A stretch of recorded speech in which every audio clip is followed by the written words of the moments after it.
She called the sheriff on me for illegal waste disposal at 5:17 a.m. right as the first pink streak of dawn was bleeding into the Oregon sky over harbor's edge. There I was, knee-deep in the salt-crusted sand behind my family's seafood shack, the Vasquez legacy that's been slinging fresh Dungeness crab and razor clams since my great-grandpa washed up here as an immigrant fisherman in 1923.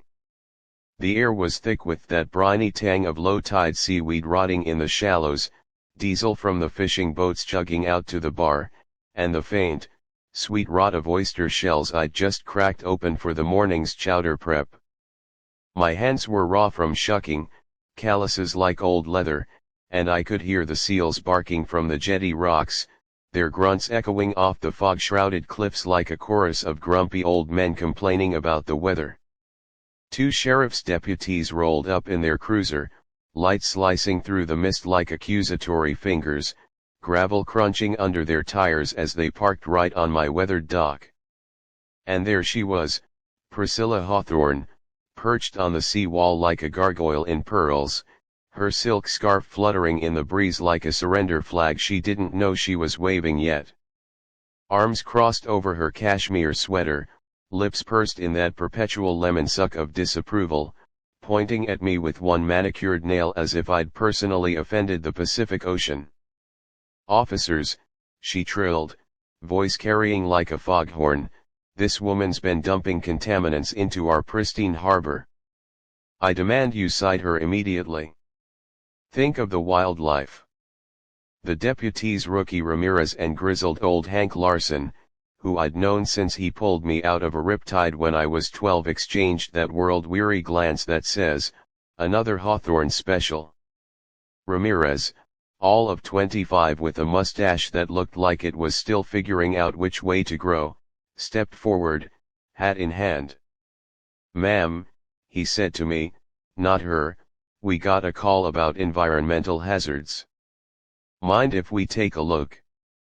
I straightened up, wiping oyster slime on my faded Vasquez shack apron, the one with the embroidered crab that my late husband, Tomash, had sewn himself before that rogue wave took him off the Columbia bar 3 years ago.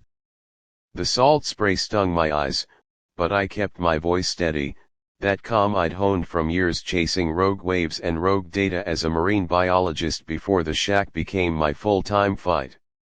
"Officers, all I've got here is yesterday's shells and veggie scraps for the compost bin. Check it yourself.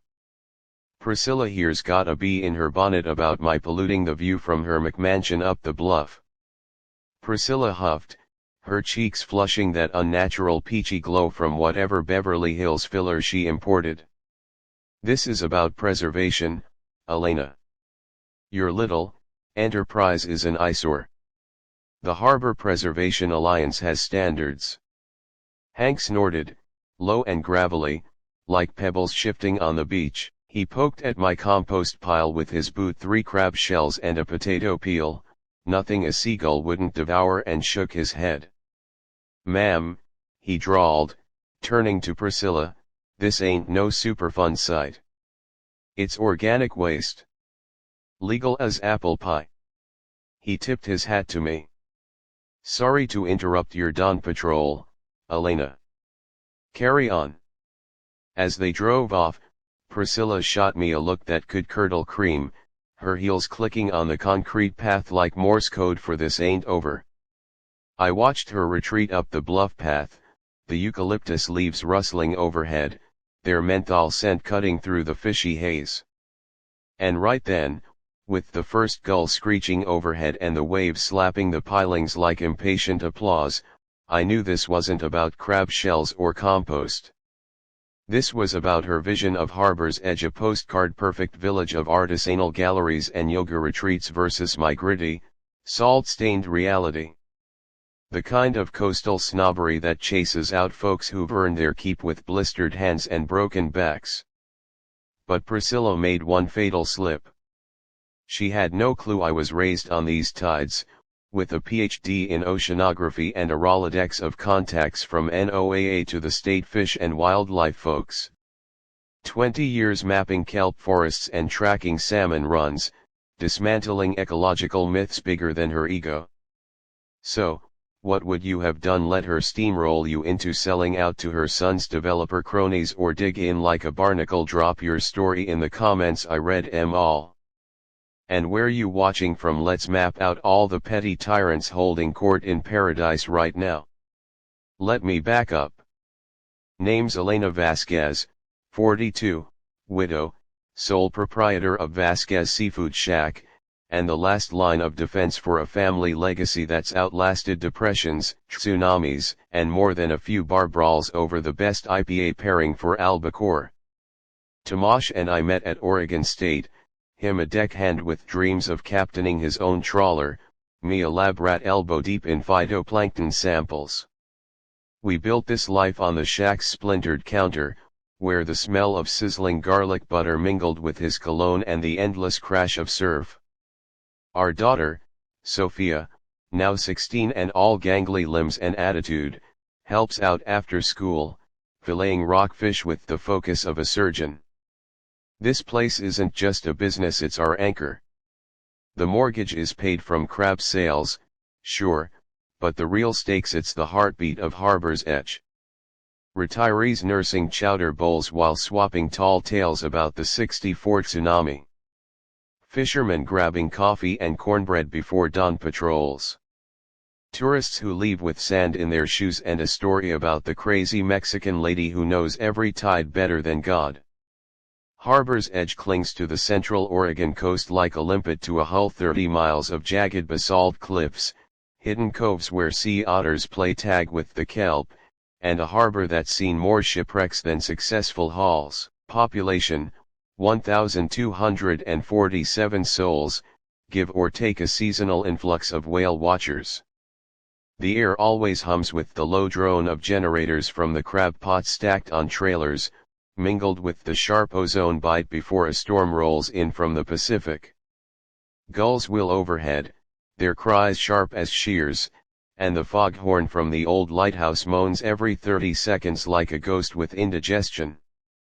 It's raw, real, the kind of place where you measure wealth in net fulls, not square footage.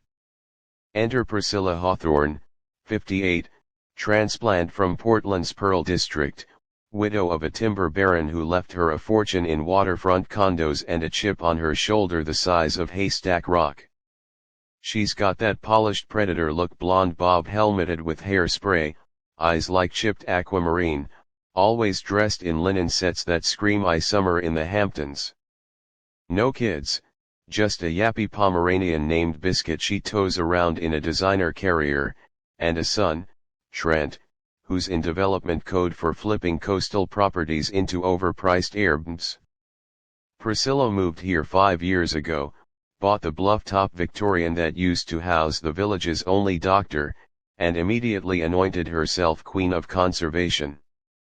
She founded the Harbor Preservation Alliance, HBA for short, a nonprofit she runs from her sunroom, complete with letterhead and a website that looks like it was designed by a drunk intern.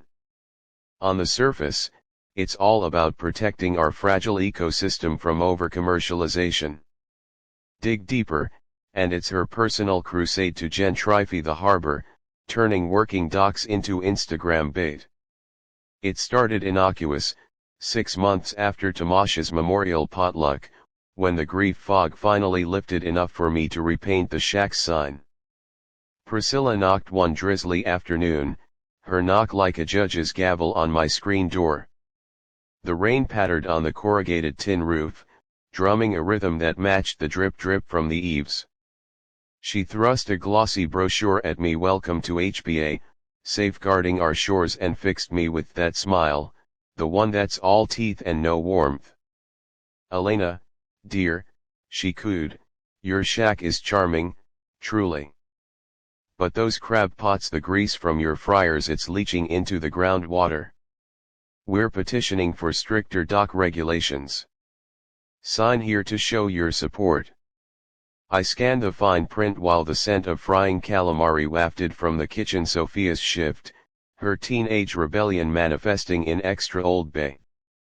The petition was a wolf in sheep's clothing, vague language about relocating commercial operations to make way for ecotourism.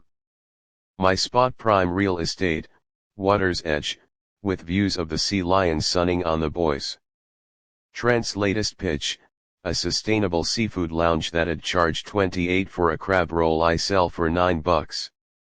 Appreciate the concern, Priscilla, I said, handing it back, but my runoff's cleaner than your conscience.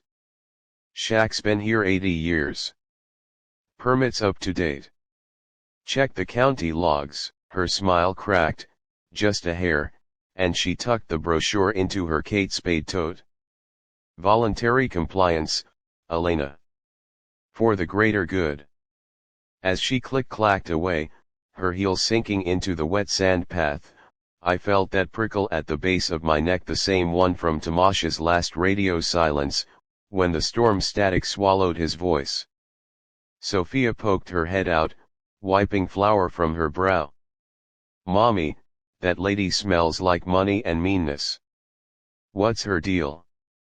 Bully with a budget, I muttered, but deep down, I knew. This was personal. Priscilla saw my shack as a blemish on her vision board, a reminder that Harbor's Edge wasn't her playground yet. And with Tamash gone, the ache of holding it all together solo, it made every thread feel like a gut punch to the legacy we'd built, shell by shell. 8 weeks in, the nuisances started. A courtesy notice from HBA taped to my door at dawn, neon pink, impossible to ignore, claiming my outdoor chalkboard menu distracted motorists and posed a safety hazard. I laughed it off, snapped a photo for my records, and kept scribbling specials.